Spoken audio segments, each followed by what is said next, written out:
What really gets my dick hard is...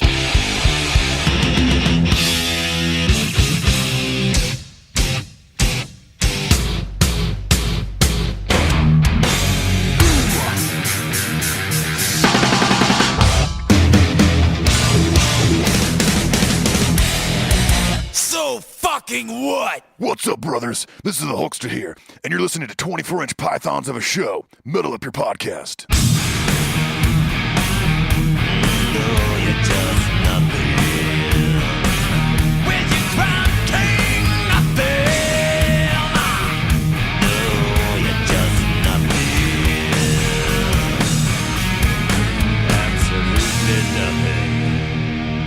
Welcome to Metal Up Your Podcast. I'm Ethan Luck.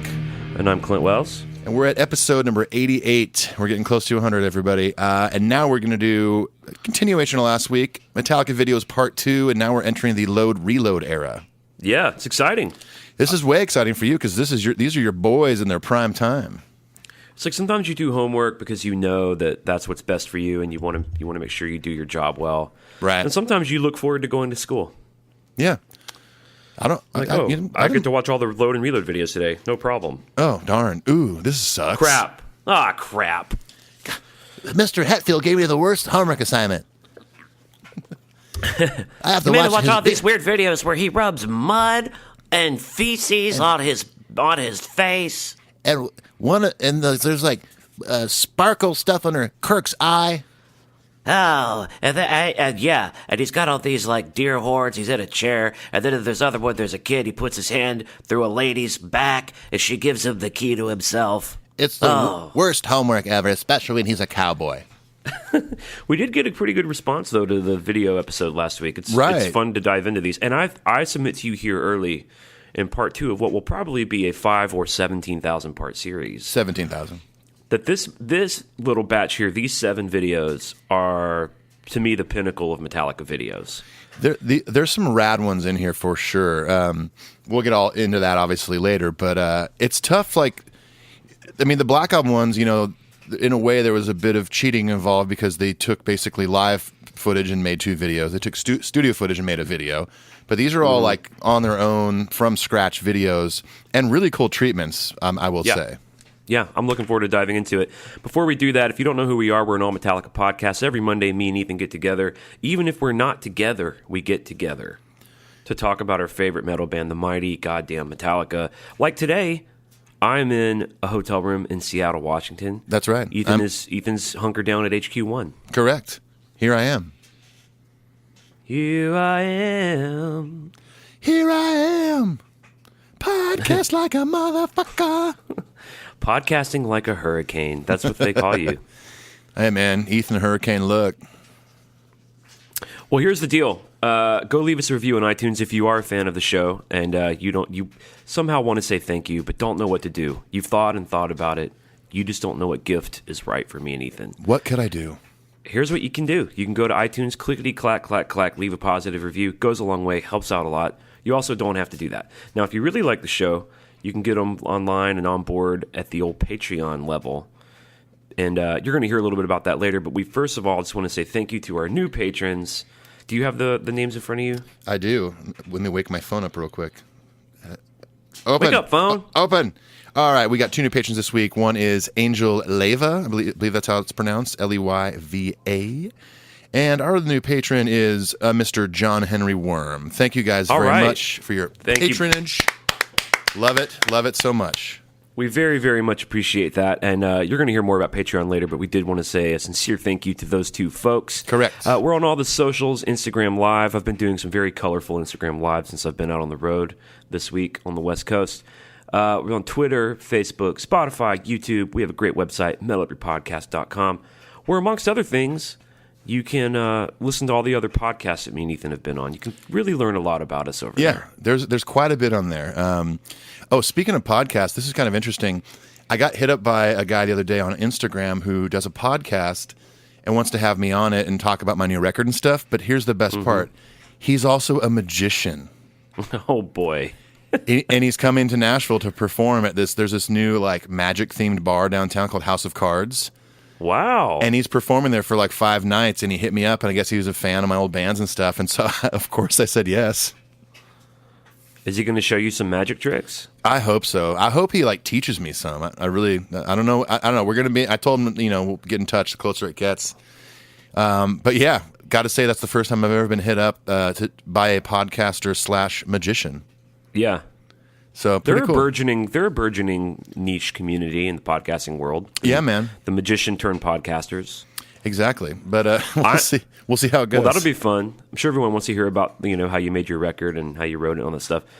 I think tomorrow an episode I did with Metallicast is coming out where the dude over at Metallicast, Brandon, is doing a summer series on Injustice for All to celebrate the anniversary of the record and the ensuing box set. And so every week he's talking about a different song from the record. We talked about To Live Is to Die. Very cool.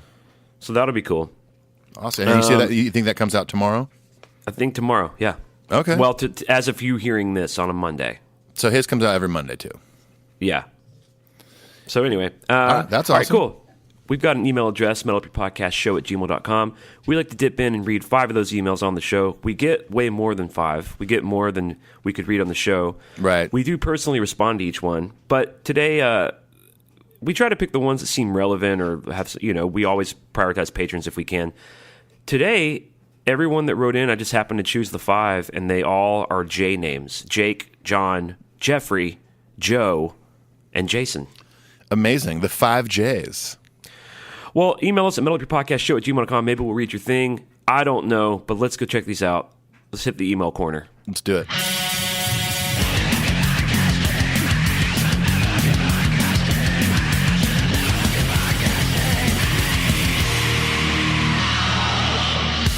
All right, our first email of the J5s. That should be their band. They should start a band. Yeah, totally. The J5s. First email is from Jake Sarche, I believe it's pronounced. Okay. Or it's probably not Sarchet, but I think it's Sarche. Anyway, Sarche sounds cool.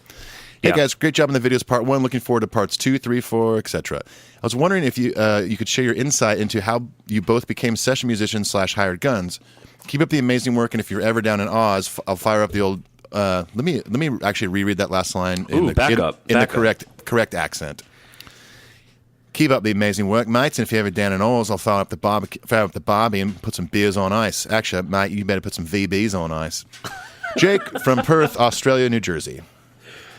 Well, Jake, man, it's a bit of a not tough question to answer. I believe the answer could just be way too long as to how me and Clint each in our own way got into studio work / hired gun work. Well, we were wrestling a wild dingo in the wilderness. That's right, mate. Dingo ate my shoes off, me body. Mike, hate when that happens. I hate when a dingo eats all your shoes off, mate. And we was having a barbie down by the barbecue on a bob. And once the dingo ate me shorts off, I picked up the guitar, I did. Mine, I believe, wasn't your Aunt Bobby there? And Bobby was there at the barbecue on the bob, put the shrimp on the bob. And since then, I've been playing guitar ever since. And I happened to cut the bob off a stingray. Caught him out of the ocean with my bare teeth. Bare teeth. Well, do you have like a Cliff's Notes of how you kind of got started playing as a side guy? I mean, honestly, I mean, it's just years and years of hard work and playing in bands and touring. And I didn't really, a lot of the session stuff, quote unquote, that I did over the years was with whatever band I was in. Then when I moved to Nashville, I kind of got involved in some of that stuff. But it is a tough town to get involved in that. So it's kind of, I don't know. A lot of the session work I have done is through people I know, and that's how a lot of it works here. Mm-hmm. Producers have their pool of guys. It's like any job, really. It's like any job. Yeah, I mean, a lot. I'm oftentimes asked, because right now I'm not on tour, I'm not playing with anybody, even though I really want to be. I have friends that don't live here that are like, well, why don't you just go do session work? I'm like, well, it's not that easy. Like, why don't you go be a lawyer real quick, Okay. But yeah, so it's just one of those things that it just takes years and years of hard work and getting to know people, maintaining good relationships with people, respecting them, not being a dick, and you'll get better opportunities by just being a good person and being good at your craft. And if you do get the opportunity to come in, nailing those parts, and the same thing I think goes for being like a hired gun on the road too. Yeah, I mean, In Nashville, everyone you're competing with are as good as you, if not better than you. So that's not really. I mean, you have to be good, but it really has a lot to do with a good reputation, being someone that people want to travel with or work with or spend a lot of time with in hotel rooms and buses and airports and Well, I mean, once you get there, you better be good. But most people are here, so for me, it was just I was hanging around musicians that were a little older than me, a lot better than me. And as their gigs grew, they were able to just pass stuff on to me, Right, yeah. See, right now I'm hanging out with 60-year-olds, so. There you go. If you just keep doing it, Hoping I can get that Randy Travis gig or something. Yeah, totally. Dude, we just did it. We did a gig with the band Alabama the other day. Nice. And those dudes, I mean, they've just written so many huge songs, like 20 number ones and a bunch of Grammys. Oh, yeah. And so we were all pretty stoked to go check them out, And it was so funny because these dudes are in their 60s and 70s, and they don't give a shit. Oh, no. They were wearing like athletic pants and like bright neon New Balance shoes. Yeah, it's like big old baggy t-shirt. Rigs of dad. Well, they were just very like comfortable. Like they were just wearing comfortable clothes. That's what you do when you get older. Like my father-in-law is that way. Like you show up to his house and he's in a t-shirt and sweatpants all day. Well, they're watching us like cram these fucking tight ass jeans on, and we're all like tightened up there. They're like, man, these fucking young ones. Anyway. They'll get it one day. Jake does have a PS here. It says, Clint, you have to make a solo album. Songs from your radio show are amazing. If you do a Kickstarter, you guarantee a donation from me. That's very nice. Dude, who knows? I would do it too. I've bugged Clint to do this, you guys. If you've gone over to his SoundCloud page and heard the plethora of material he has over there, there's so many great songs in there, and he does need to do a record. Come on. Well, it might happen. Who knows, man? Then we'll go on a world tour together. It's that simple. You just make a record and you go on the road. That's more advice to you, Jake. It's really as simple as that. All right, Our next email is from new patron John Worm. What up, Big Worm? What up, Worm? That's his new nickname from, of course, we're stealing that from the movie Friday. Right. What up, Big Worm? He says, what's up, guys? John Worm here. Yes, pronounced like worm. Just became a patron and absolutely love your show. I've always considered myself an ultimate Metallica geek, so it's awesome to hear from others like me. I'm 33 years old, been listening to Metallica almost nonstop since I was 7. He says he was first introduced when he walked into his living room while one of his older brothers was watching a VHS recorded tape of the band at the 91 MTV Awards. He says, I remember thinking, whoa, that's so cool. Later in the week, the same brother bribed me with saying if I cleaned up his room, he'd let me listen to the mixtape he had. Which, the mixtape only had 2 songs on it. Smells Like Teen Spirit and the song One from Injustice for All. I mean, 2 songs that, if you had never heard them before, will blow your mind. But it's just funny, like, that's it. What a mixtape. Hey, man, you want to hear my mixtape? Yeah, totally, man. Check it out. Songs. Get back to me in 10 minutes. It says, I fell in love with both bands, but Metallica definitely stuck out in my mind. All my friends and family thought I was going through a phase, but they were wrong. Let's see. We're still going through that phase. Yeah, still in it. My parents are still waiting for me to stop listening to Metallica. Yeah. He says, fast forward all these years later, I'm still listening to them, seen them 5 times, twice last year, once in Miami and then at the Rose Bowl show. They're a huge part of my life, and I want to have Orion played at my funeral. So finding your podcast has been such a delight. I feel like I'm right there with you guys when I listen. Thank you so much for your awesomeness, and don't forget, if you guys are ever in the South Florida area, you have 1 to infinite beers waiting for you. Keep up the great work, and looking forward to hearing more from you guys from West Palm Beach, Florida, New Jersey, John Worm. Ah, man, thank you. Well, I actually was in West Palm Beach a few months ago, but hey, we didn't electronically know you yet. Oh, man. But I would have had all the beers. What if you both wrote a Missed Connections Craigslist ad? Oh, man. That would have been awesome. You could write it now and then for the past, and then you guys could just check Craigslist that. Dude, I read the Missed Connections page sometimes when I'm on the road. It's so entertaining. It's so entertaining. It's entertaining, and here's what's truly entertaining is rants and raves. Just go read that for a minute. It's insane. Yeah. But Missed Connections it's funny and entertaining, but it's also kind of weird and sad. Yeah. For those of you who don't know what Missed Connections is, it's like people will go on to Craigslist in whatever city they live in, and it'll say something like, I complimented you at the Olive Garden while we were waiting to get sat.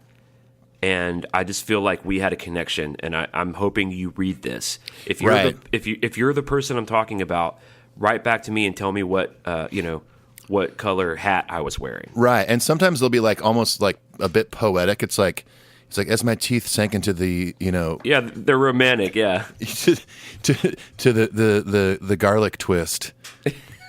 As butter ran down my lip, I couldn't help notice, I knew when we made eye contact while I was sharing a 24-foot spaghetti noodle with my dog, Right. Trotsy, that you were the one. The thing is, though, you can Google this. There are people who have really gotten together from this and even gotten married. Yeah, which, I mean, it seems crazy, but I mean, nowadays where people can, basically do, Tinder, Bumble, all that stuff. I guess it's not that weird, but I don't know.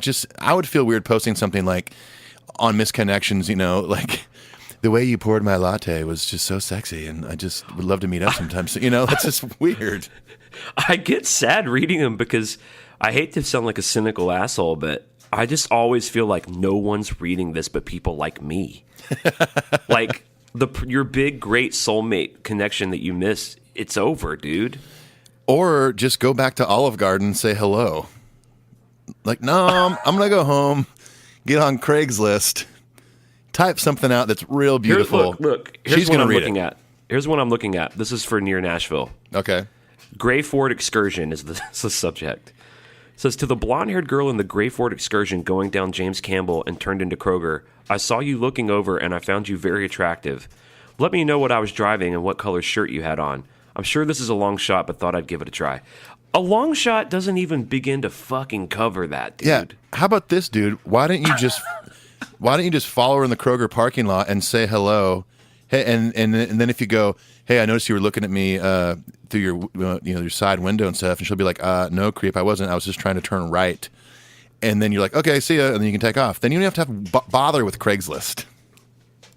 Here's one called Chuck E. Cheese Dad in Murfreesboro. Ooh, this got to be good. It says, the cutest dad in a red shirt with an adorable daughter winning lots of tickets. Had to tell you you were cute, but you've left. Like, he's going to read this fucking thing, lady. God. What if you or I were sitting back just reading these things, and all of a sudden it was like, to the guy in the battle vest hanging out at the Cobra the night before the Metallica show. To the guy who co-hosts the Metallica podcast, Metal Up Your Podcast, that's not Ethan. Yeah. Let me know what your co-host name isn't, and then we'll connect. Here's the last one I'll read. The subject is Blue Chevy Cavalier, Cane Ridge Park. Ooh. And I like how this one reads. You, white female and Cavalier. Me, black guy walking. Not really a misconnection, but would like to know if you would be interested in meeting sometime. Oh, God. Oi. You know what? We need to maybe dive into this a little bit further in the future, because I think we should have a misconnection segment. But we should find like random cities like Dixon, Tennessee, you know what I mean? Bowling Green. Or like, yeah, if any of our listeners want to send us some of the funniest ones, we'll read them like in Torben's accent or something. Something like that. We could find some like super like sexy music to put behind it. I think that'd be cool. I'm sure we'll have no trouble producing a segment about that. Yeah. All right. Well, anyways, let's move on. Moving on. Jeffrey Taylor writes, "Sup, bros? Started listening to your podcast a few weeks ago. First podcast I've ever listened to, actually. Oh. Anyways, Neat. I love your show. I've been a Metallica fan since I first saw them in 2003 during the Summer Sanitarium tour with the Deftones, who fucking killed it, Limp Bizkit, Mudvayne, and Linkin Park. I actually hold Load and Reload to a higher standard. These are two of my favorite albums of all time." Here we go, Clint. Let's get into the meat and potatoes here. "So I never really paid much attention to their Beyond Magnetic EP. I'm working out right now and listening to it. Hot. I don't think I like it. Sure, there's some decent riffs, but it all seems like a bunch of clutter forced into 4 songs. Did these songs not make it onto Death Magnetic? And then they were dumped on an EP. Would love to know both your opinions on this. I'm also attending the show in Nashville in January next year. Would love to buy you each a beer and a shot of bitchin' candy-flavored vodka." Nice. Noise. Making a long weekend out of it. Also be at the Birmingham show 2 days before. So far, I've seen Metallica 7 times. Next year, we'll make it 9. and hopefully more to come. Thanks for sharing your love of Metallica with all of us. JT out. Okay. Well, first of all, the Beyond Magnetic, we have an old episode on that. Yeah. Where we talk sort of about how it's made, and the short of it is the boys themselves claim that they weren't throwaway songs. They claim that they just didn't fit.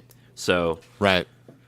like lyrically or thematically, that's according to what James said on the 30th anniversary shows, where they debuted one each night. Yeah. I like it. I mean, I'm with you too, man.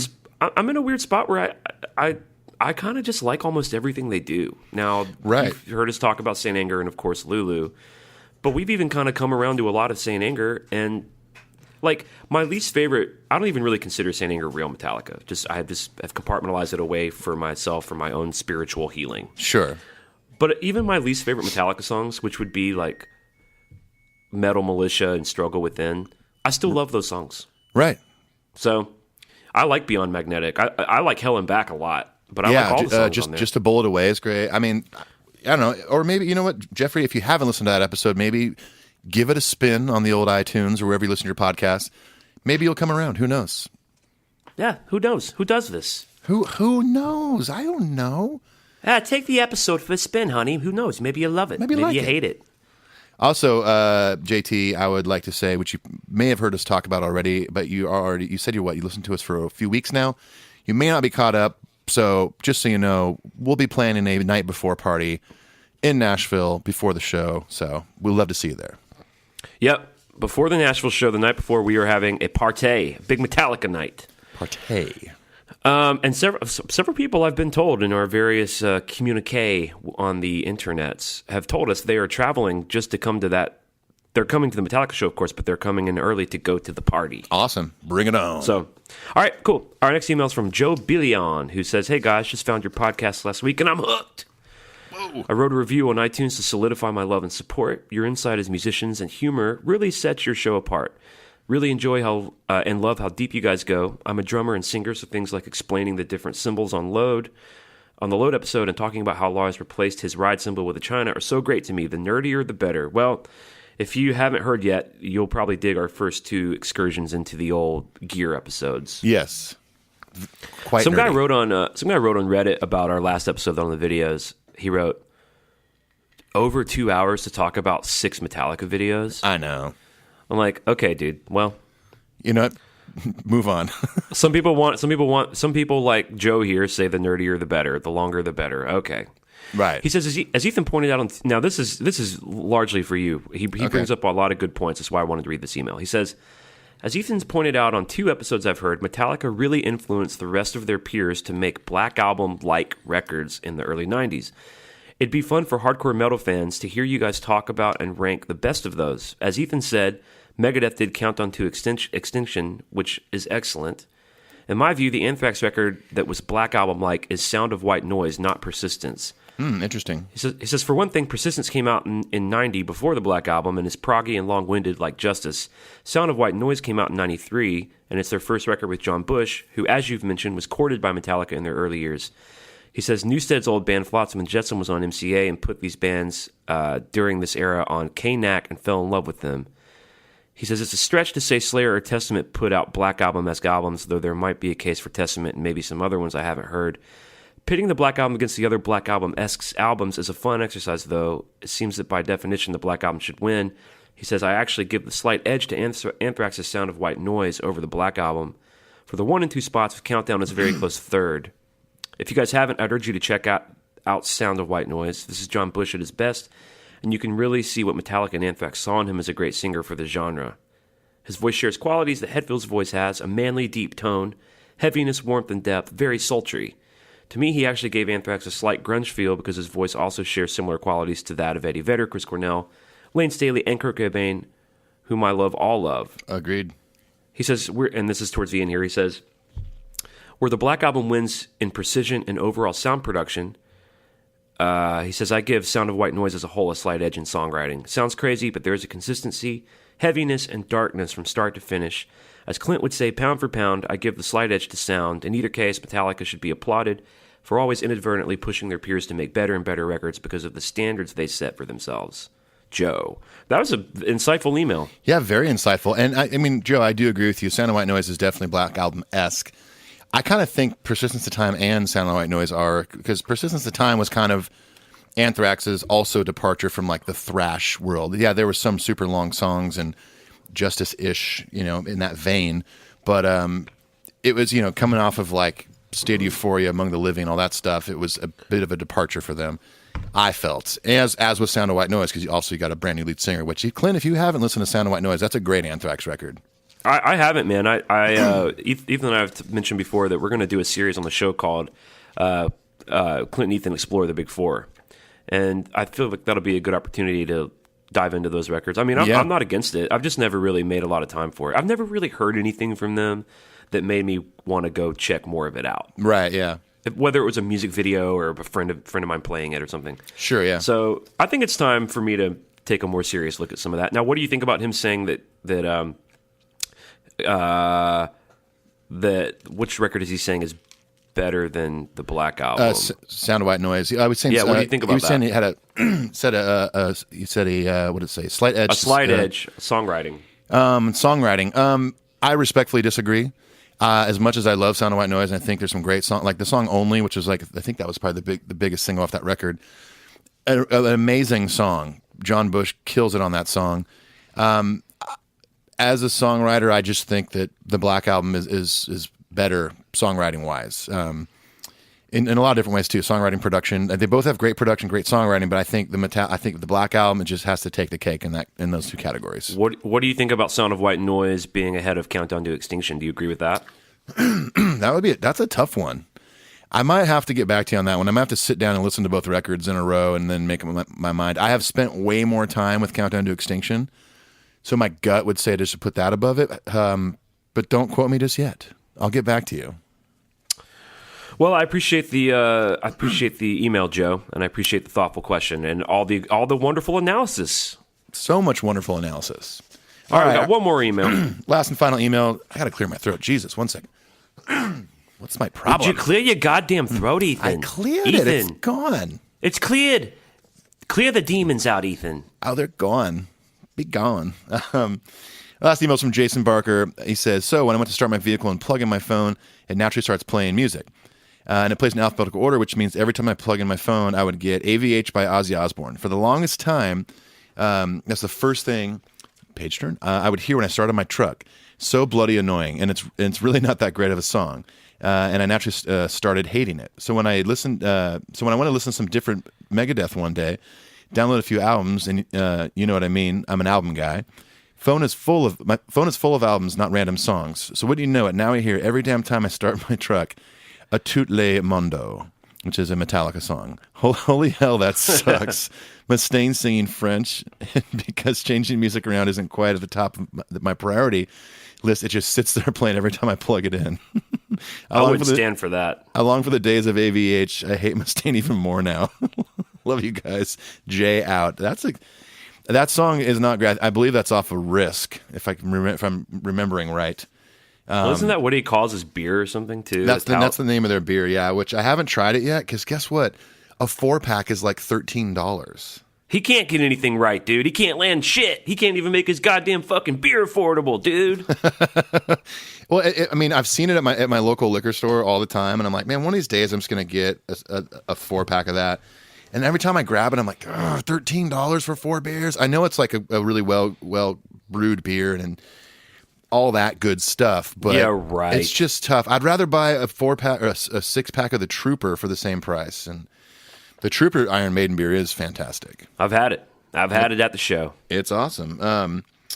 But that's, yeah, I know that feeling of plugging your phone into your car. Mine is this, there's an artist named Rocky Vodolato who's actually from where Clint is in Seattle.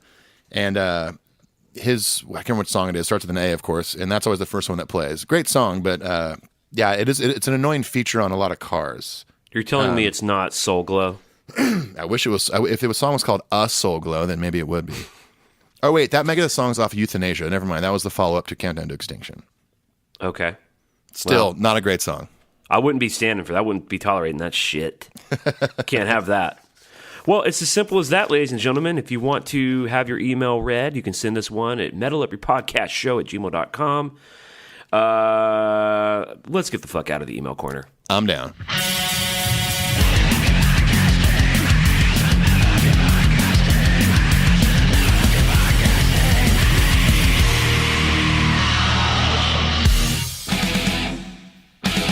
Hey, this is Ethan and Clint from Metal Up Your Podcast, and we want to talk to you about something we love called Patreon. That's right. Patreon is a way for fans of the show to give back to the show, to donate money that helps us in quality and content. And not only that, but we've actually come up with all sorts of fun incentives to give back to you for supporting the show. Exactly. For instance, if you donate $5 or more, you get access to Cover Our World Blackened, which is the official Metal Up Your Podcast Metallica cover EP. That's right, and that's the only way to get it. In addition to the EP, we also give you priority email access, meaning we'll read your email first on the show. We give you early access to Patreon-exclusive merchandise, Patreon-exclusive giveaways, and any other side projects that Ethan and I might be involved in. There's all sorts of things you can look at on there and you can donate to.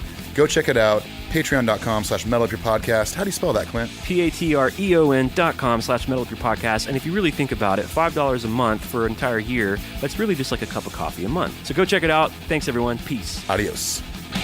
All right, let's get into some musical videos, Clint. These are videos that go along with the music. They are pictures in motion. Well, I got to say, man, I think this next one we're going to... So we left off, of course, we did one of our video series was the video one, their first video, through all the Black Album videos, Enter Sandman, Sabbath True, Wherever I May Roam, Nothing Else Matters. And so we sort of end an era, right? The Black Album era comes to an end. Yep. Metallica's definitely at their peak. They've put out their biggest record and done their biggest touring. And like most great artists, they didn't want to do a part two of it. And I like how the aesthetic of how they were evolving, it evolved in their videos too. So yeah, definitely. They come out of the gate with Until It Sleeps. Now, this might be in the running for my favorite Metallica video. It's up there for me. It's very up there for me. And I think it was a good choice as a lead-off video, just because I'm guessing this thing came out before the record did. That's what you did back then. You released the video for get people excited. So this I would imagine, even for fans of the Black Album, I would imagine they would hear this because it has that heaviness to that mid-tempo Metallica heaviness, and they probably thought, "Oh, this is going to be awesome." And it was, of course, there wasn't many songs like that on the record. It was such a left turn for them. Mm-hmm. So I wonder if a lot of fans kind of were maybe a little decepted by this being the first video. Yeah, so let's talk about some of the facts of it. Directed by Samuel Bayer, he's done some really big videos. He did Smells Like Teen Spirit, No Rain by Blind Melon, Zombie by the Cranberries, Bullet with Butterfly Wings. And I didn't realize this, but he also directed the Nightmare on Elm Street reboot that came out in 2010. Yeah, interesting. That's actually pretty good. That's awesome. I didn't see it. It's it's Robert Englund doesn't play Freddy. This other dude does. Jackie Earl Keen or something. That was like the first time Robert Englund didn't play him, right? That's right. Wow. It's pretty controversial. It's a lot darker. It's the Freddy, the Nightmare on Elm Street series kind of got a little silly towards the end. Kind of. This one is extremely dark, and yeah, it's cool, man. It's not gonna displace any of the classic OGs as any favorites, but it was pretty good, and it was interesting that this is the dude who directed it. They shot it in LA on May 6th and 7th of '96, and it premiered on the 21st. So.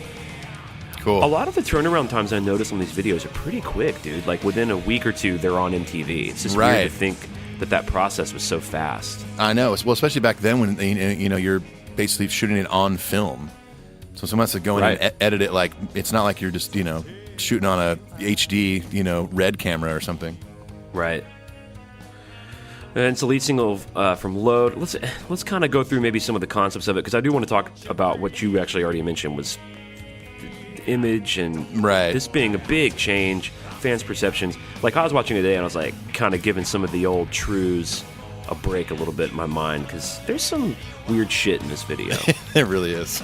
So the concept of it, which I love, is it deals with like these three sort of stages. They're all from Hieronymus Bosch paintings, who was this dude from the Netherlands, like in the late 1400s, early 1500s. Okay. So there's the fall of the human, the human-eating monster from the Garden of Earthly Delights, the fall of Adam and Eve, and then the Christ. There's the Christ stuff and the crucify him scene of some other thing he did. So it's all kind of tied into that, which is kind of pretentious but kind of cool. And then, so that's kind of like what you had to read to find out. What you see is your average Metallica fan who liked the song Blackened and maybe the song Enter Sandman, is you see all the band members with short hair being real angsty and alternative rocky. Yeah. You see Lars with nipple rings and guy liner, Kirk shirtless, guy liner. James and Jason were still kind of Black Album-y. Like they didn't want to participate. With the short hair, though. Yeah, with short hair for sure. But it's almost like when they were shooting a video, like they were like, "Nah, we're not going to put any mascara on or anything like that. We're just, you know." But well, I mean, that's true. They draw the line at mascara, but Jason's like, however, though, I will rub mud and feces all over my body. Exactly. But he looks kind of badass doing it. It's like totally. It's like that scene in the first Predator movie when Arnold Schwarzenegger like falls in the mud and the Predator can't see him. Right. It's awesome. Because it cooled him off, right? And Predators see with infrared, like heat detection. Yeah, cooled his body temperature down really fast to where it can't be detected by infrared. So Predator could not find Jason Newsted either. Little known fact.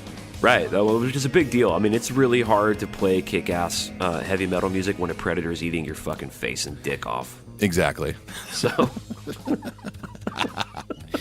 just your face and dick. The bummer part is you could live through that. My face is gone, my penis is gone, but I'm still alive. Are you writing a sequel to One? Yep. I can remember anything. Face and dick. Oh, I've been eating again. Again. What do you think about this weird chair thing Jim's sitting in with all like the deer horns, the antlers, trapping him in the chair? Yeah, it's pretty creepy. It's really creepy, and that's the one thing I love about this video is that all the guy liner aside and all that stuff, nipple rings aside, it still has that creepiness of Metallica that they've always had. Like even from that one video, yeah, the hair's shorter, yeah, Kirk is shirtless, whatever. But there's this creepiness, like it's almost like a horror movie kind of scene. It is. There's a movie called The Cell. I don't know if you ever saw that. Did you ever see The Cell? I know of the movie, have not seen it. It's Jennifer Lopez and Vince Vaughn. Highly underrated. So the plot is this dude's like a weird serial killer rapist guy who traps people in this dungeon. Well, the cops catch him, but he goes into this like coma. And so there's this one girl that's still trapped. And so in order to find where he hides these bitches, they send Jennifer Lopez, who's the psychiatrist who's been able to go into people's minds to do therapy. She actually goes into their dreams and minds. So they hire her, even though the technology's still new, to go into the mind of this psychopath to try to find out where this chick's buried. So the whole movie takes place in his dream world, which, as you can imagine, is super duper fucked up. Kind of fucked up. And this video reminds me of that. I mean, let's just go down the list of some of the crazy shit you see in this video. The deer horn chair, the golden serpent lady, the dude holding the baby and his head's like a tree. Yeah. The Wolfman thing in the Adam and Eve section with like sticks for fingers. Yeah. The red chick who rubs all the red sauce on Lars's face. That's marinara, actually. it's Roma tomato sauce. It's from Olive Garden. Dude, this episode is fucking brought to your asses by Olive Garden and Coca-Cola Classic, dude. Give me some garlic knots or whatever they sell there. They have like garlic breadsticks or something. They're delicious. Keep calling them knots. Garlic knots are good. The few times in my life I've been to Olive Garden, I eat the hell out of those things. It's like the chips and salsa of Italian food. Yeah. I think it's just normal breadsticks. But they're garlicky and they're delicious. Yeah. Oh, there's hella garlic in there. Hella garlic. And it's hella good. One of the things I remember the most from being a kid seeing this video a million times is the want it, no. Yeah. James is sitting in the antler chair. Yeah. That's a memory, the visceral memory I have of that video. It's a great scene. Some pretty good angsty acting by James. Yeah, definitely. And I love right after kicking into the last chorus when it's like they're playing behind that like whatever it might be, a plexiglass wall with a bunch of crap written on it, and they look so tough behind it. James all of a sudden's in a wife beater, and with a bunch of crap written on it. It's just a bunch of crap written on there. I think it's the lyrics to the song. I think it's the specials at Olive Garden. What if that was it? You paused it and it was like It's the fucking Olive Garden menu. it's the Olive Garden menu, and then if you freeze frame it, you see at the bottom it was like it's like disclaimer, like all of our servers are trained in Tuscany. And remember when those? Do you remember those commercials where they talked about like people being trained in Tuscany? And you're like, come on, that's such shit.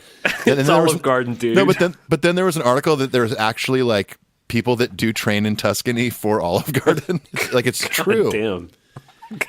But so the scene where the Olive Garden menu is on the plexiglass is fucking awesome. Man, that's funny. Yeah, the only thing about that is that it is kind of like a bone that they throw. Like, I guess the boys have to be playing music somewhere in the video, but it is like it's the last chorus. But we've just been seeing like this sort of nightmarish, hellish dreamscape. Yeah, where like half goat men are like running around and shit. It's weird to then see them like rocking out with drums and guitars. Like, yeah, it kind of takes a bit of the horror away from it. Yeah, like, everything's going to be okay if their ESP guitars are there and tuned up.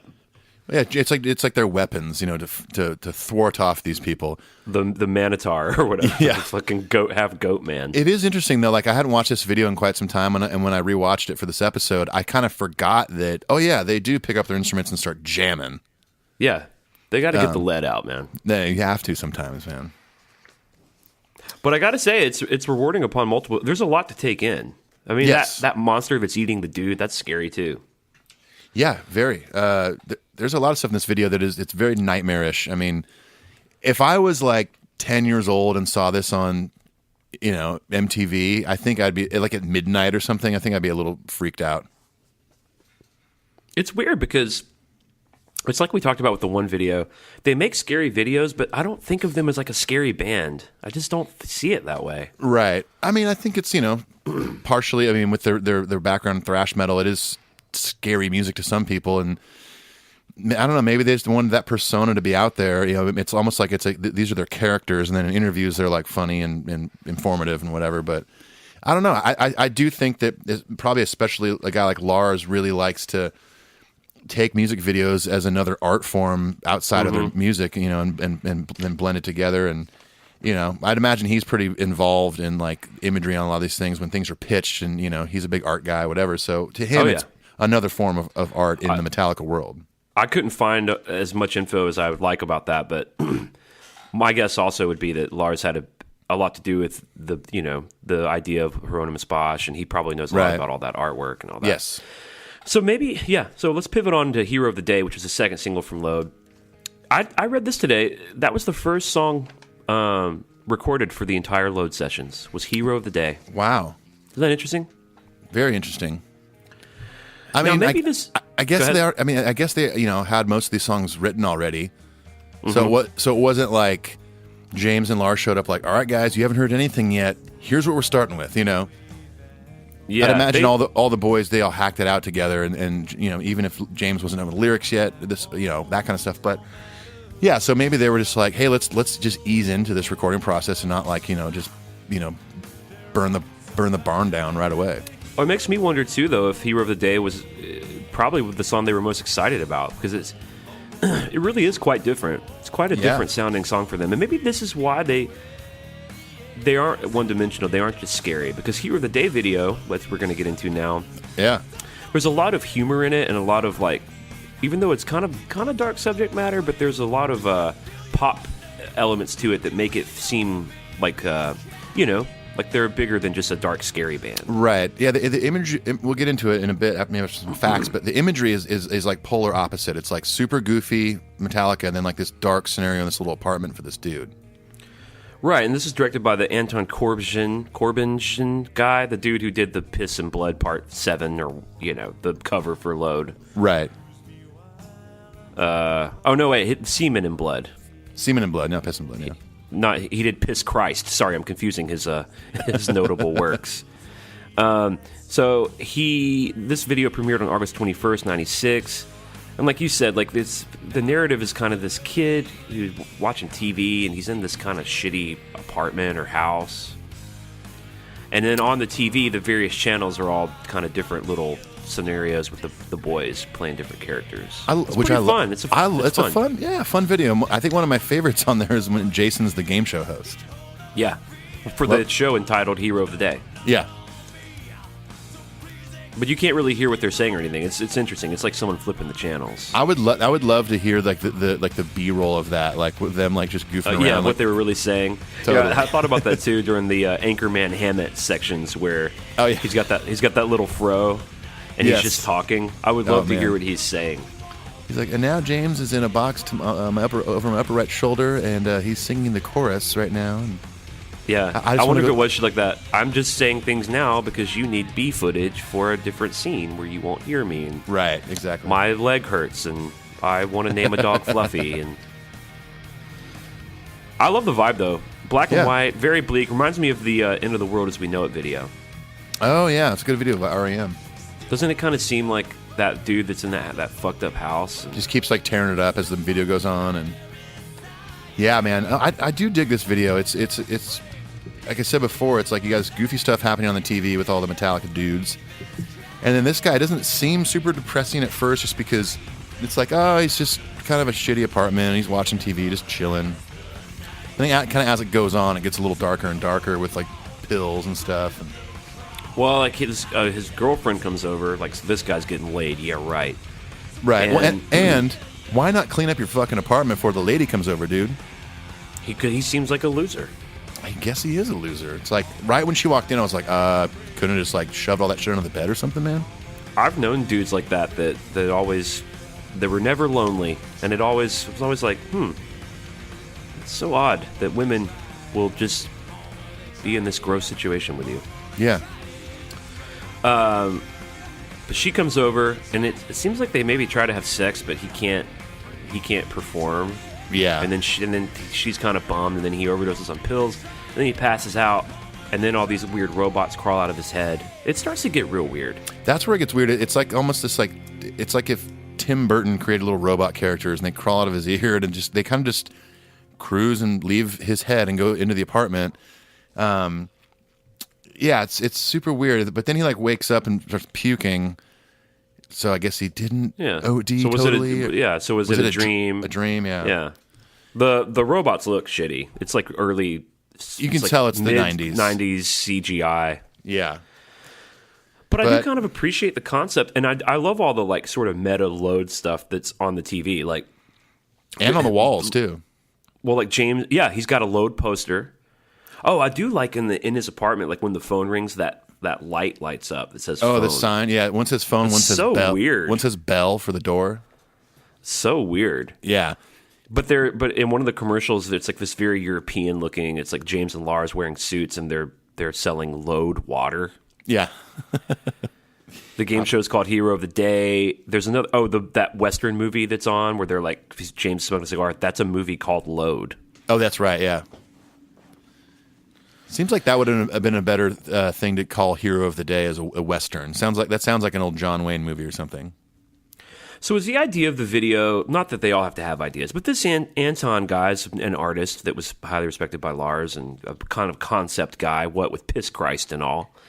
And is the movie about like just a desensitized youth who watches too much TV, doesn't have a libido, doesn't care about anything? Is that like the comment of the video? It might be. My thought at one point was also, I wonder if the video originally didn't feature Metallica, and then maybe they were like, we don't like that. We want to be in the video somehow. Or they were like, this is too fucking dark. It's too dark. Let's dress up. Let's get Jason in a tuxedo and do a game show or whatever. Put all this shit on TV. But I mean, I don't know. I feel like the idea you're talking about would almost be more relevant today. You know, replace that TV with an iPhone, Right. Well, what's weird, I was reading about this, is like, a big concern now with like the oversaturation of screens in our lives, and think about it a lot with my kid, like TV and iPads and iPhones, and it's weird to remember that people thought the same thing when TVs got to a point where they were affordable enough for everyone to have like a TV in their house. People thought that was going to be like the end of the American family, like. Right. But people get scared of yeah. shit all the time. I think the big difference, though, is that when you left the house back then, you couldn't take your TV with you. Right. Yeah. I think now it's just constant. And for me, I don't have any kids, but like I've seen it kind of separate families a bit, where it's like everyone's on their own device in their own corner of the house. Yeah. You know, well, at least the TV was like, hey, we have one of these, and we're all going to get together over dinner and watch this TV show we all like. Then you get a little bit of TV time after school, and then that's about it, you know? But I guess the lesson is, at that time, they didn't have anything to compare it to. That there was just nothing else like it, where people just quit going outside and watch TV. Right. It's like, what other horror? Like, we think that the oversaturation of screens is the real problem. What's coming around the bend that's going to make that look like the TV 50 years ago? You know? Yeah, totally. That's scary to think about. It'll be the TV planted in our brains. Yeah, ITV. Brain access channel 7465. Oh, it won't be Brain, dude. It's going to be Alexa. You're going to basically let Alexa live in your fucking soul. Alexa or Siri. Yeah. Fuck that. Or both of them. We got an Amazon like Echo for Christmas, and I told my wife we're not hooking that shit up. It ain't happening. No, but dude, it's cool. Like, you can tell it, like, Siri, turn my air conditioning down. I don't need to tell a robot to do that. I'm not that fucking lazy. Second of all, you know that bitch is listening to other shit you're doing and saying. Exactly. No thanks, man. No gracias. All right, moving on. Still staying with the Anton Corbijn, which, may I remind you all, James Hetfield referred to as a sick motherfucker. Yeah. So let's get him for some videos. Well, this video is much different. Hero of the Day is real busy, and there's a lot going on, a lot of meta information, a lot of things to look at. They're trying to show you a lot. Mama Said, however, is a lot more understated, right? Yeah. First of all, I don't remember seeing this video in the wild.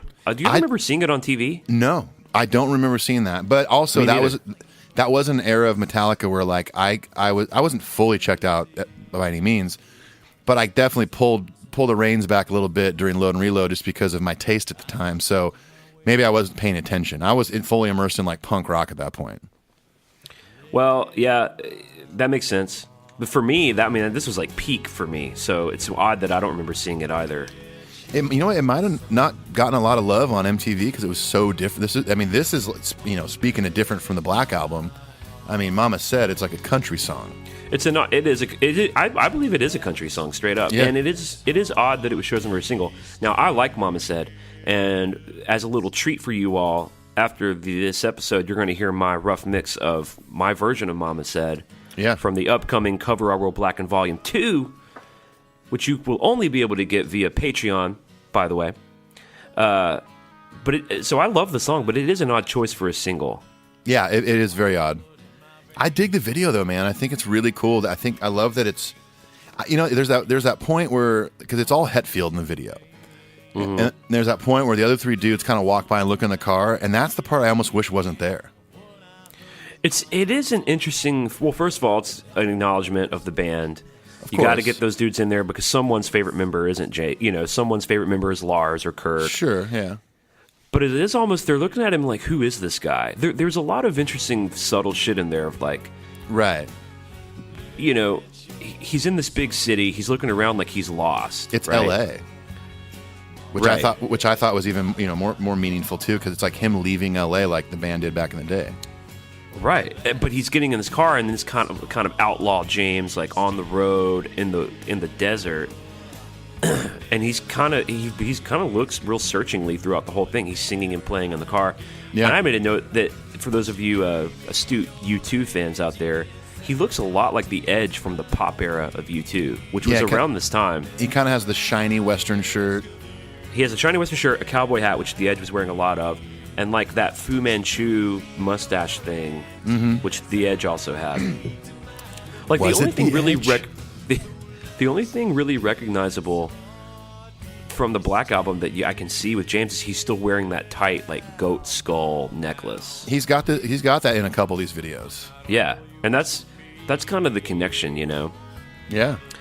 And the landscape outside is cool. It's like kind of got this blue velvetish Twin Peaks thing that I dig. Like it's real artful in a way. Yeah, for sure. And of course, you find out at the end that he's the car's not real. He's like on a movie lot. He's Right. not really driving anywhere. I mean, but I mean, it's obvious throughout the video that it's a fake background. It's that kind of, it is kind of like that old movie or old Western movie kind of movie trick. Green screen thing. Yeah, screen behind the car. But I love that he gets out of the car, then it's almost like real life, and he grabs his horse and like moseys on off down to the saloon. But see, here's my I just hit my pin, and I've got a deep theory about it. So Ooh. the song is about him getting away. Maybe leaving LA, it was symbolic about when they left LA to go to San Francisco. And he goes on a searching road trip, ends up in Vegas or whatever, only to find out that he's right back where he never left. So Right. is the idea that the load and reload sonic exploration was them sort of becoming different people, only to realize they're not different people at all. He's still the same James Hetfield Right. who wrote Hit the Lights, who wrote Fade to Black, who wrote Disposable Heroes, who wrote Blackened, who wrote the Black Album, and who now is writing a country song about his mom. Yeah. You know, the LA footage might also be maybe representative of his parents. Because he grew up just Downey. outside of LA in Downey, yeah. Yeah. So it could be that. It could be the actual band literally leaving LA for San Francisco, or maybe they just chose LA. Like, we need just a big city. Let's just use LA. Well, and I think Anton maybe lives there. Right. Of course he does. Of course. I know it was shot. I know that Hero of the Day was shot in L.A. Yeah. I dig this video, man. It's one of my favorites of the Load era video catalog. It is interesting. It's you don't see them like that very much. It's pretty cool. Yeah, I like that. Not only is the song one of their most off the wall songs, it's also an out in left field video. It's just like, literally all James Hetfield, other than them walking by the car that one time. Right. I dig it. All right. Well, let's move on to King Nothing. Now, this was directed by Matt Mahurin, who also did The Unforgiven. I dig this video. Yeah. It was filmed in Salt Lake City in December of 96, premiered on January 7th. I like the boys in all the winter wear. And so when I rewatched this, my first thought was, like, I wonder if this is fake snow or real snow. But being that they're in Salt Lake City in December, Yeah. I'd imagine that this is all real snow and they're fucking cold. Yeah. I think fire pits going. Yeah, the bonfires all around. So this video is interesting. It's basically two different narratives or two different things. One is the band playing in the woods, and they look like, James looks like a Game of Thrones, cast member.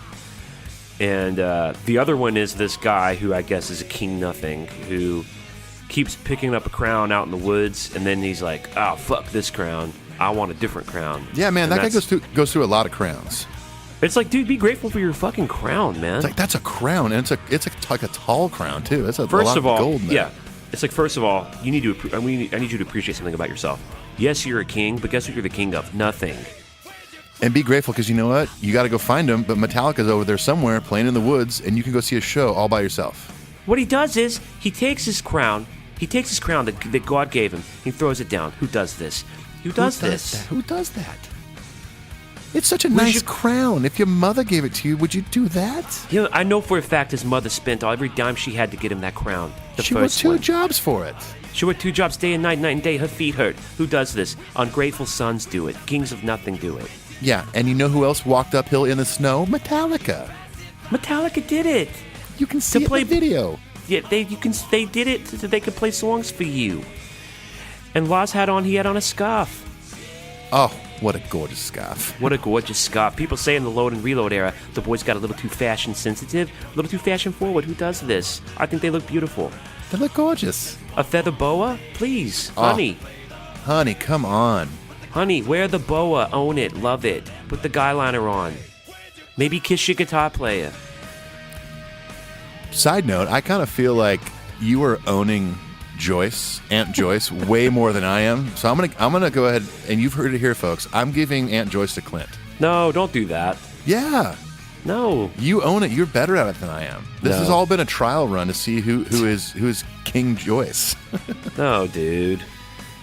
Well, then what happens at the end, I guess, is that all these other King Nothings come out, and it's scary. I thought that was kind of a cool twist in the video, where it's all the crowns, and especially when the first one kind of comes out of the snow, and you're like, oh, that's what he's doing. That's another King Nothing under That's there. another.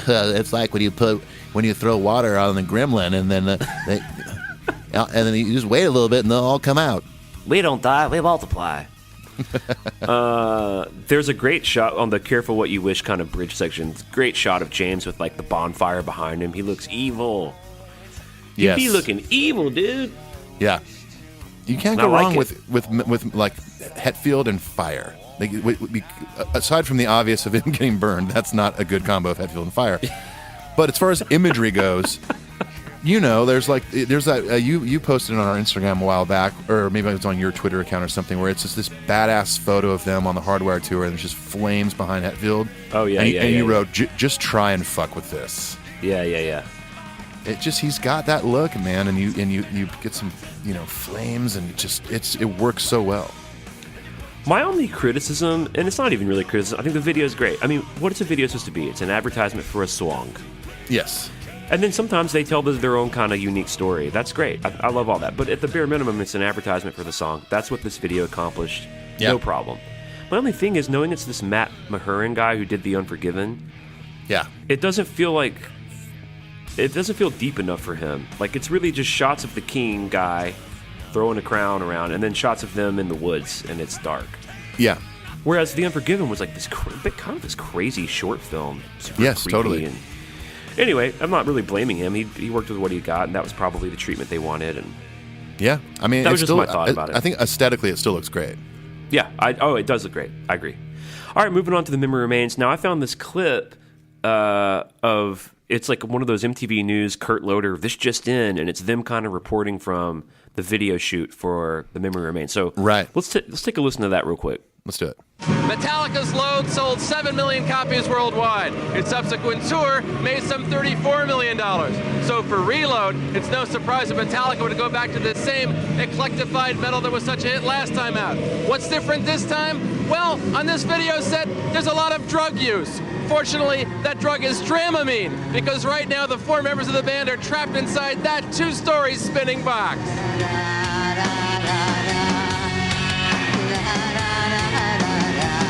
What it is that we're sitting on this sled and the room is revolving around us, and it gives the illusion that we're actually spinning like this, defying gravity. No one's spewed yet, so we still have a couple hours to go. So we'll see what happens. What happens on Reload?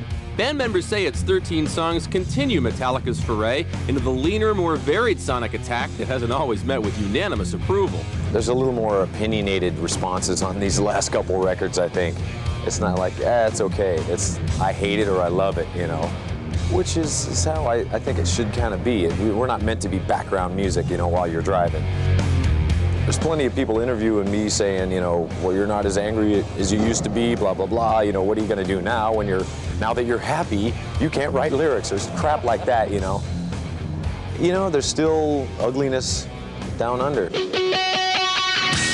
Certainly all is not well in the world of The Memory Remains, a typically meaty Metallica track with guest vocals from the legendary Marianne Faithfull and a Sunset Boulevard-ish lyric.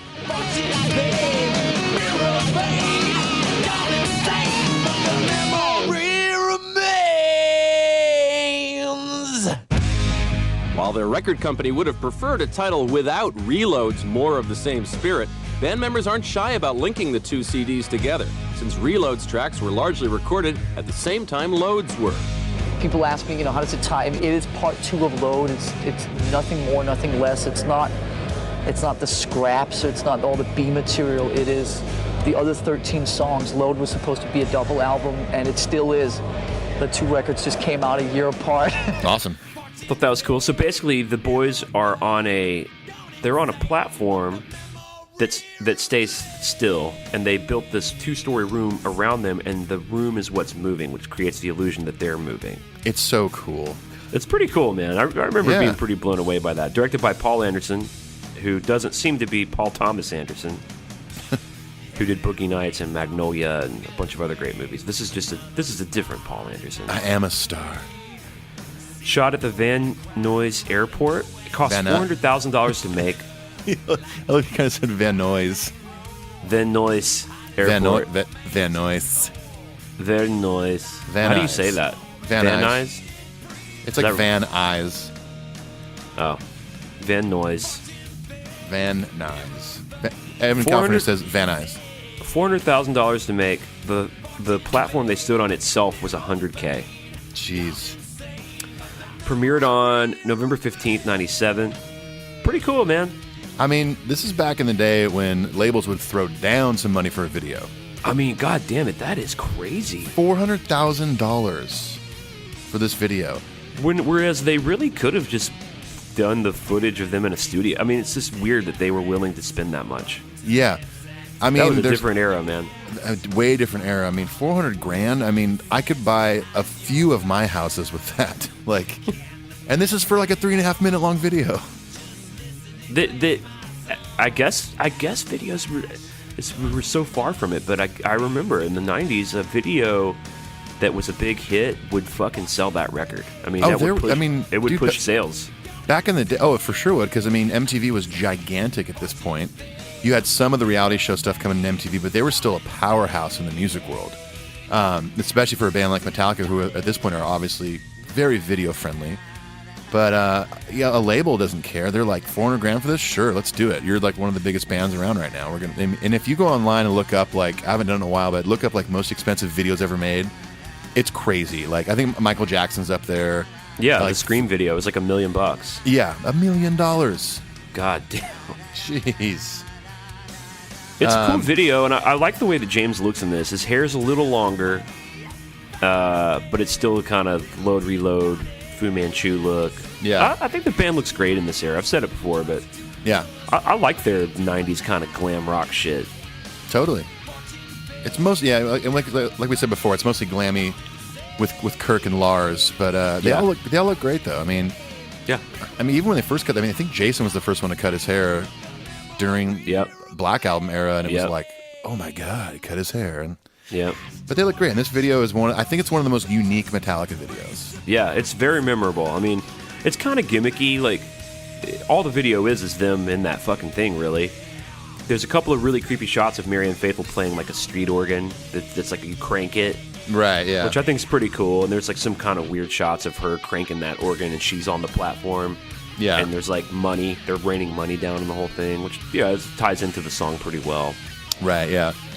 I wonder how weird that was standing on that platform with a room rotating around you. If it like, because watching the video kind of makes you a little dizzy.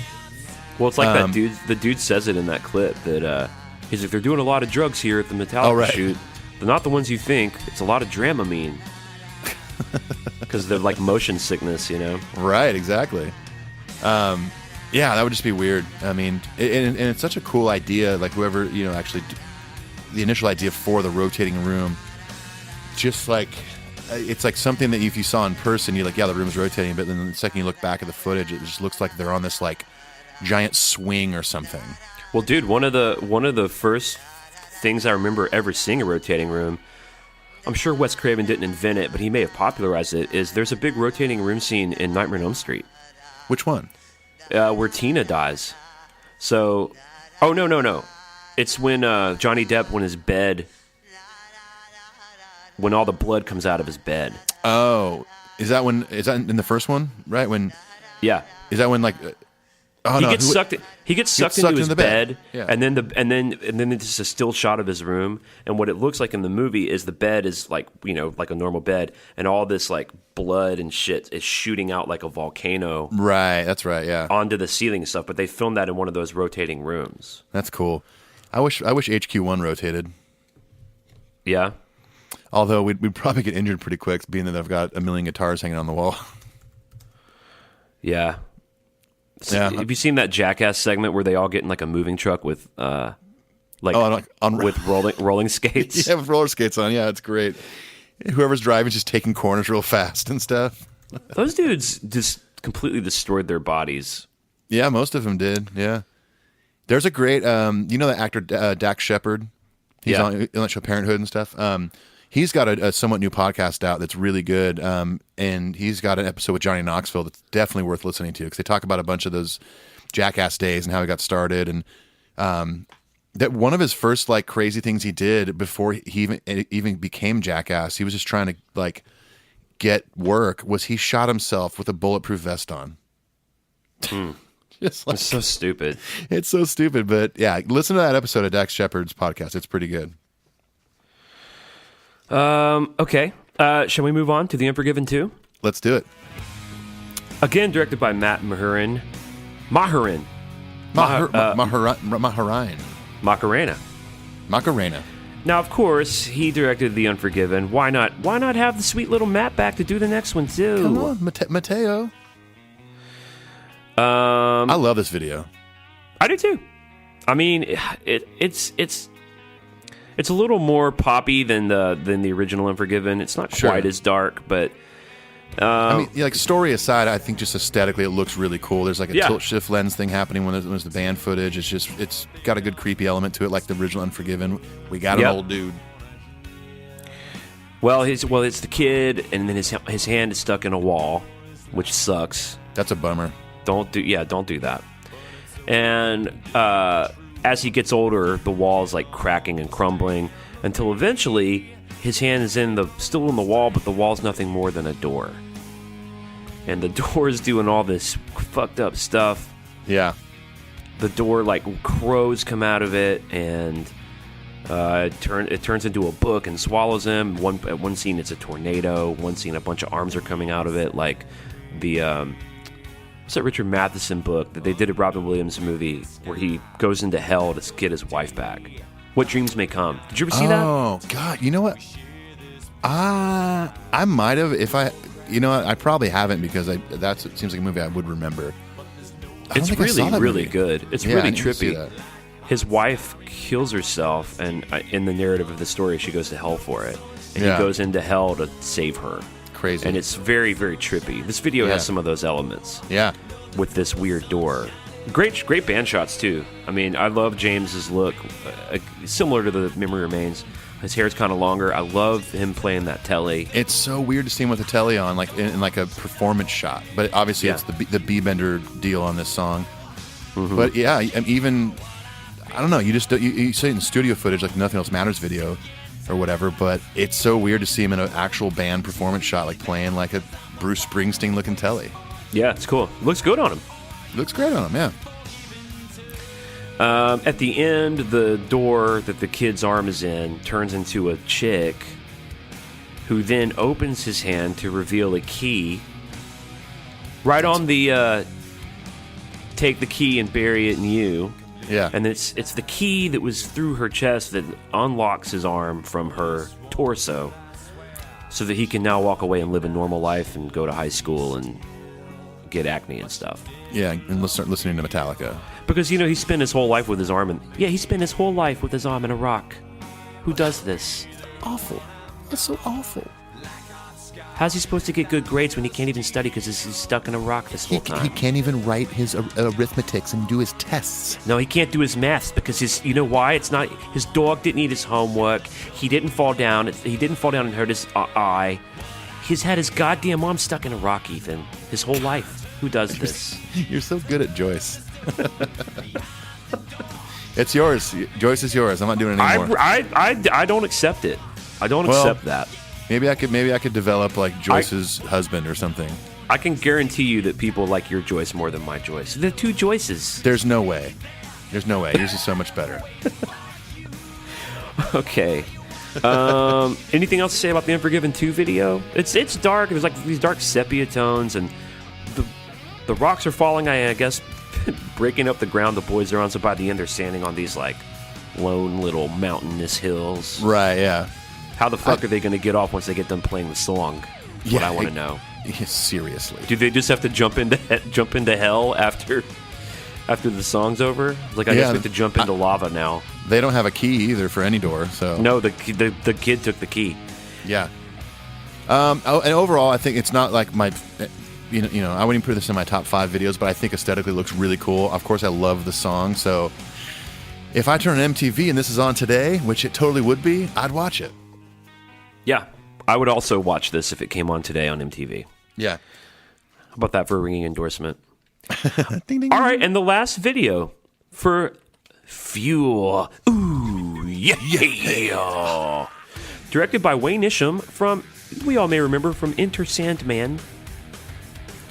Filmed in May of 98 in Tokyo, Japan. Now, I found this funny. They must have just been on tour because it's really just a bunch of close-ups of their faces and then a bunch of what seems to be like B footage, like 70s exploitation car films. I'd imagine with Hetfield's love of hot rods and muscle cars that they probably went out to like a car show or like a drag race and got footage. Because then they make it look kind of old and 70s and insert like certain lyrics and stuff. It looks so cool. It's like it says fuel, fire, desire. It looks great. And hey, man, awesome. That most of the video is just like the lower portion of James's face, like his chin and shit. Yeah, just his mouth, so you can really see the emphasis on "ooh, yeah." But as silly as that is, it's like almost a more effective image. I mean, it's one of the first things I think of. I think of the Memory Remains thing coming down right when he goes "suck it" or whatever, like one of those moments. And then I remember like James's chin, his orange chin, going, "Give me fuel, give me fire, give me that, what is that?" Ooh, love it. Yeah, no problem. I think it's kind of become a bit of a I wouldn't say iconic, but maybe iconic for that era. It's like when you see, if you showed anybody talking a still shot of just that, his mouth out of the microphone, you'd be like, "Oh, that's the Fuel video. I know that." Yeah. Well, and I think it's a classic song too. Fuel's like a classic to me. Oh yeah, love it. Love when we got to see it live too. The pyro during Fuel is great. It was awesome, dude. I saw that twice. I saw that in St. Louis also. But what did you see? You saw Creeping Death in Philly, right? I got Creeping Death in Philly. Yeah. Yeah, cool. What a weird slot. Like Memory Remains and Fuel makes a lot of sense, but weird that Creeping Death was in that slot too. Yeah, totally. But it was rad. Creeping Death. Death. Why not King Nothing? I'm pretty sure Creeping Death was the third song they played when I saw them. Yeah, that third slot. Right, it was Hardwired, and then Atlas, and then there was a rotating slot. Totes. Man, I'm getting excited for these shows coming up. I mean, me too. A lot of people are going to get to see them again before we will, but come January. I know. Well, what's crazy is when they got announced, it just felt like so long ago. Now half a year's already passed. I know. That was so fast. We're going to be. We're going to be coming up on our 2-year anniversary soon. We're already coming up on our 100th episode. Yeah. Well, here's what we got coming up. Speaking of that, is we have episodes in line with Tom Quee. He's got a bunch of ideas. He's like a Metal Up Your Podcast producer now. Oh, really? He keeps texting me all these ideas. I'm like, yep, sounds. I mean, they're all good. I'm like, all right. Well, let's maybe do it. Tom wants to edit our episodes too. We've got a dude that was at the Polar Music Prize that Lars won. There was a dude that was at that. He's going to be on the show. One of the dudes who runs a big YouTube channel for Metallica, Bootlegs, is going to be on the show to talk about the bootleg culture of the band. Our friend Kent, at some point, I think he's coming to Nashville, is going to be on the show to talk about his vinyl collection, which is amazing. Which is crazy. The Slipknot dude, we just got a whole bunch of shit lined up, but I'm in a busy traveling season, so we're trying to just make time for that. And of course, more episodes on videos, where I think we're going to have Paul on again soon, and more gear episodes. We got the Ride the Lightning Deluxe box set. Lots of shit coming up. Lots of sauce to put on that pizza. A lot of toppings coming up. Is there anything you want to say before we split skis? I would like to formally apologize to the Metal Up Your Podcast community for last week's episode. And I edited the episode, and I was so tired, I forgot to put one of my songs on the end of it. Someone tweeted at me, and they were listening to the episode on Spotify. And so when the episode ended, it randomly started playing some song. I don't know what it was, but he thought it was me. Oh man, I totally blanked. It was like this little brain fart. I was like, cool, there's the little Torben bit. Episode's done. I uploaded it. I went to bed. It was like 1 a.m. when I finished it. So, but all that to say, I'm excited to hear Clint's early rough mix version, I guess you'd call it. Well, let's just do both. Will you play a song after Mama Said? Yeah, I'll play one of mine. All right, cool.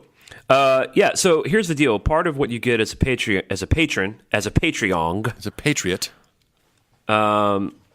Part of what you get is you get access to these EPs we're making. So Ethan and I each pick a handful of Metallica songs, reimagine them, record them. We play all the instruments ourselves. And it's just a fun way for us to have created a product to give back to you for supporting the show. You heard about it in the commercial. That's right. And here's a little taste of Volume 2 coming up. We'll be putting this out probably at the end of the year. And so we'll hear Mama Said, and what song we're going to hear from you? Which one did you request? Oh, you wanted to hear Helpless. Helpless, yeah. Yeah. Does not sound anything like the Metallica cover, by the way, just so you know. just a quick heads up. Well, thanks to everyone who listens. We really appreciate all of you. Thanks for hanging in there with us. And I did like a Q&A that's going to be on a radio episode that's coming out later this week. Appreciate everyone jumping in on that. Yeah. And the iTunes review, maybe go leave it. Maybe don't. Don't do it. I don't care. Maybe write your mother a letter. You haven't called her in ages. You She gotta misses call you, your honey. mother. Honey, you gotta call your mother. She misses you. She brought you into this world, honey. She'll take you right out of it. Oh, she would. I know her. I know. I know me. I know me. All right. Well, cool. Well, this was fun. Yeah. From some hotel in Seattle. Love and peace to all you out there. You ready to get the hell out of here? I'm ready to do it. All right. Peace. Adios. If you were our advisor, what would you say? Then I would say delete that.